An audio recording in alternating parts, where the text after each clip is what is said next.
Good morning. Good morning. Happy Mother's Day to all of you. I'm Anna Vogley, a member of the St. Joan of Arc staff, and I feel so privileged to be able to introduce our pre-Mass speaker this morning. Joan Mitchell, sister of St. Joseph of Carondelet, is really not a stranger here at St. John's. She's been here before and has spoken to us, did a staff retreat at one point, but we're most familiar with Joan through her religious ed publications, religious education materials.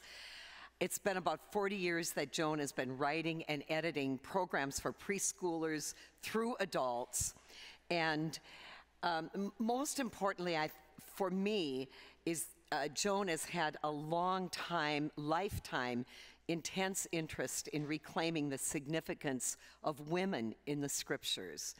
And recently, yes, thank you. Thanks, Joan. And recently completed 2 books using both words and artwork on the holy women in the Gospels. So on this Mother's Day, it is really good that Joan is here. She's going to speak to us of the immeasurable value of mothering and caretaking. And in her own words, she said, caretaking those little ones who become curious, loving, justice-seeking believers for our time in an evolving and unfinished universe. I'm asking, how could this beautiful and smart and funny woman not be the complete pride of St. Donatus Catholic Church in the little prairie town of Bruton, Minnesota, where she grew up, and where, incidentally, I grew up. So that's why I'm introducing Sister Joan this morning. I think, Sister, you were the only vowed sister who came out of that parish, I'm pretty sure. So she still is the pride and joy of St. Donatus. We sang in the alto section together in my mother's little church choir. And I remember Joan coming after she had been in the convent. She came back. Of course, she knew everything, and she was teaching us how to sing Latin and what the Latin meant.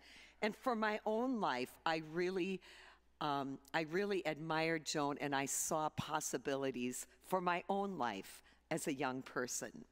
So I feel very connected as we are all intertwined in this evolving and unfinished universe. Welcome to your namesake church, Sister Joan Mitchell.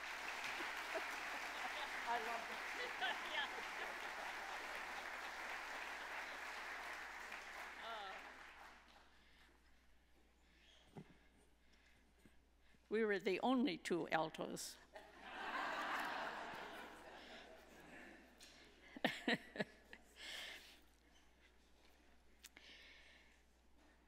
Always wonderful to be here with you.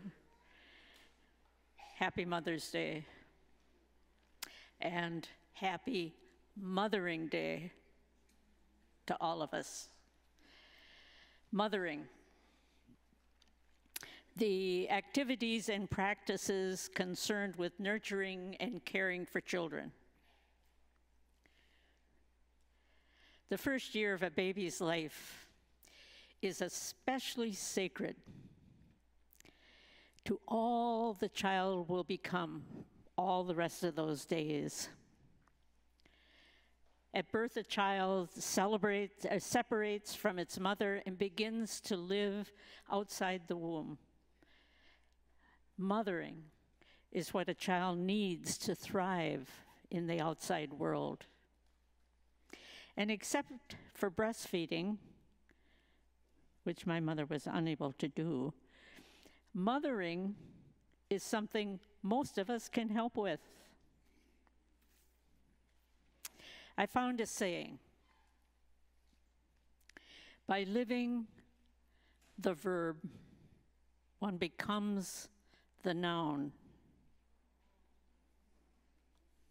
So by mothering, one becomes a mother. The verbs mothers live are basic and challenging always. Feed, bathe, clothe, rock, coo, put to sleep. Whoever lives these verbs, dads, grandparents, siblings, is mothering. These actions establish a child's foundation in the world, the caregiving love that hears the crying, nurses, gets the bottle, burps, rocks, gets the baby's eyes finally to focus, smile, even laugh. It's all important for the whole life. At birth, mother and child become separate. The child no longer a part of the mother, but separation creates liminal sacred space. Liminal. It's the name for a doorway. The separation creates space between a child's inner world and the outer world. And in this space is where relationships begin, where the child experiences love and care. So a child's experience of a trustworthy mothering opens the door for recognizing and relating to all others and to the ultimate other, God. Will not be locked just in its own world. The space between inside and outside is where imagination lives, and the future, and all these relationships. And a child, you see even a little child sometimes using a teddy bear or pacifier for comfort till mother gets there, or the caregiver, whoever it is, gets there. So imagination is born, and relationships are born.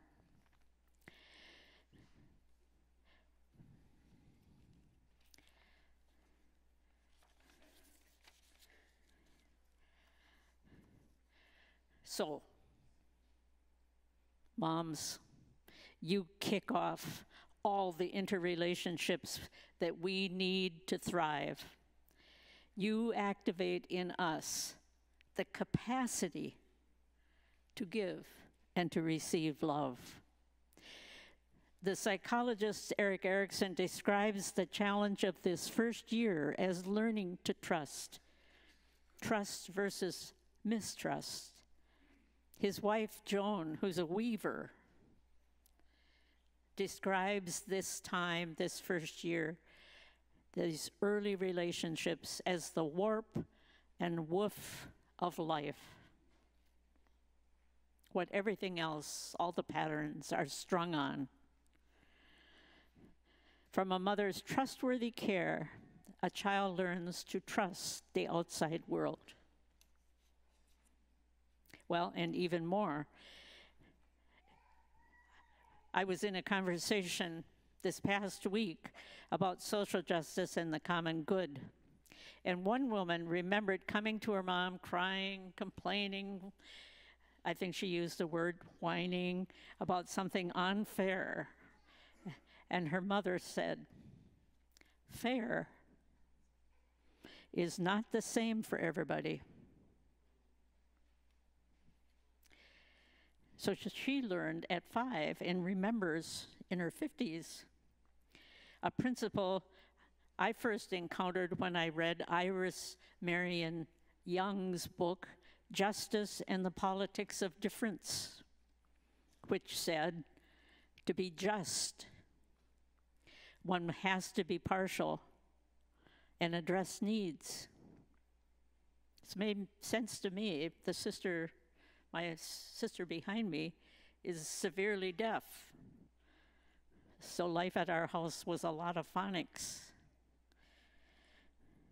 that I didn't need. Those childhood memories and learnings live within us, sometimes out of reach of memory, sometimes there they are, life principles. So faith develops along with our bodies and minds.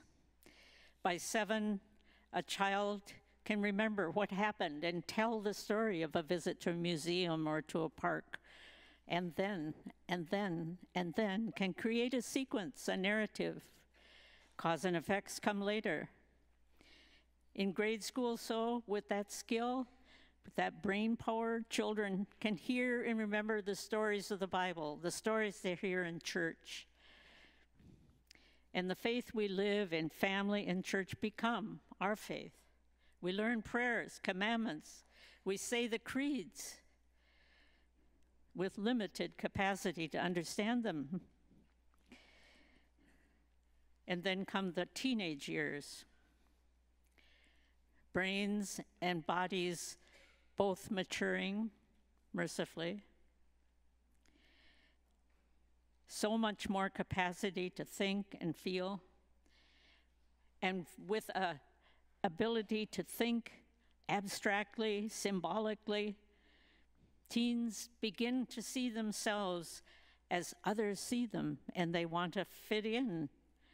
They want to find identity with groups. But then, the soccer fans don't like the youth group. The drama aficionados don't care much for the athletes. So, trouble develops. But now, with all the church failures, kids that age, especially the sex abuse things,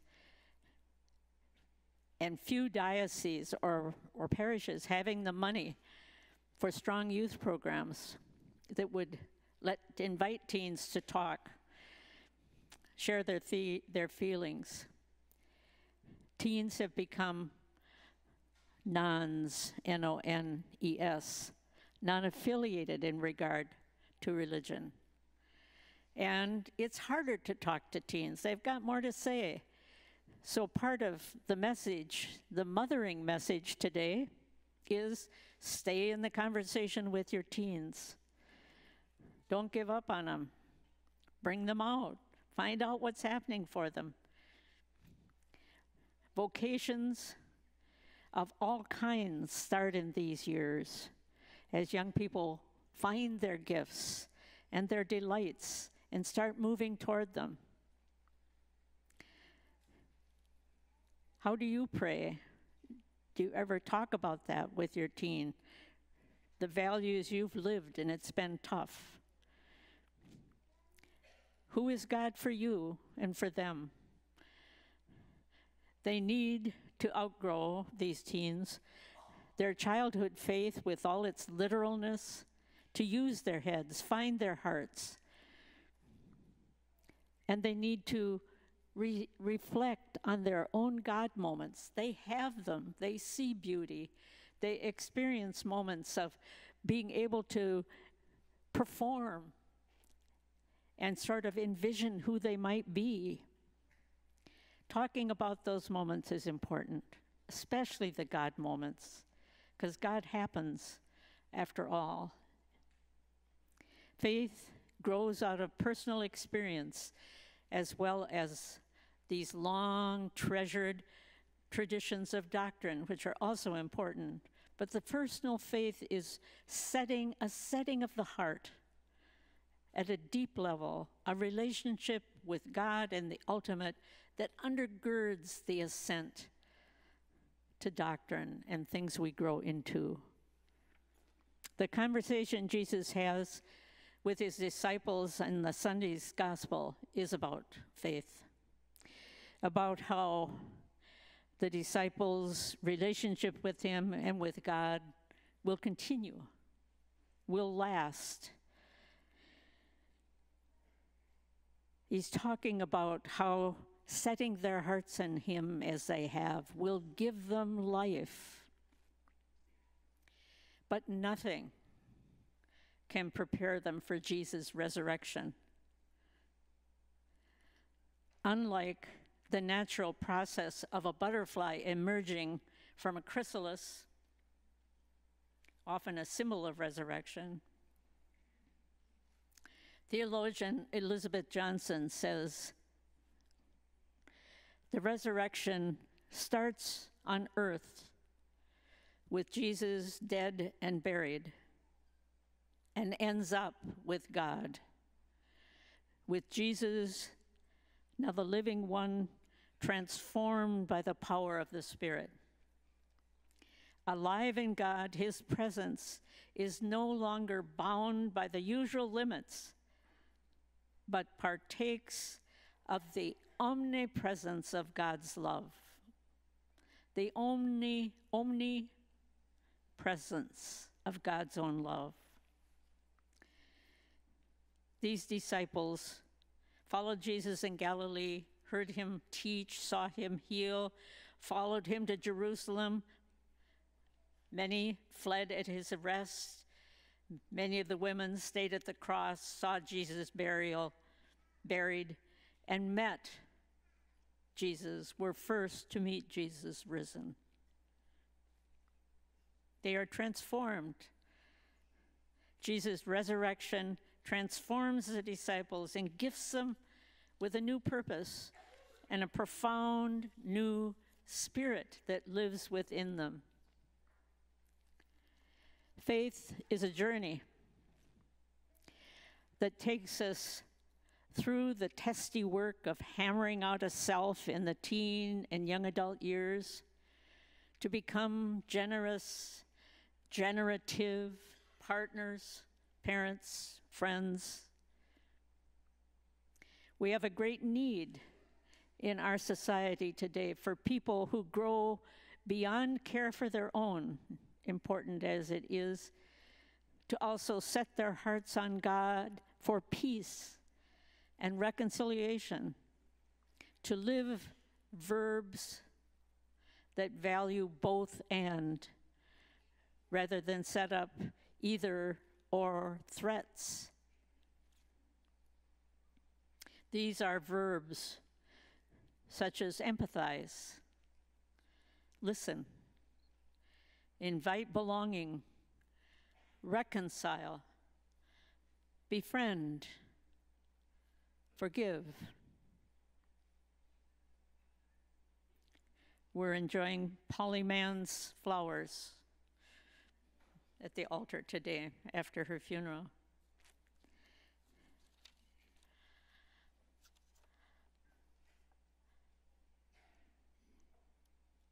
In the gospel, Jesus insists, I will not leave you orphans. We are family. We are community. Jesus will ask the Father to give us an advocate to stay with us, the Holy Spirit, to stay, to remain. We live in the mystery of having life from God as a gift. And it's a gift in each new child and a gift in ourselves in every breath we take. Jesus' words describe the enduring, life-giving power of love and friendship with him. By believing, loving, forgiving, sharing, we become Christians, disciples. We live these verbs of faith in Jesus. Live his way, truth, and life to become Easter people and Pentecost people for our time.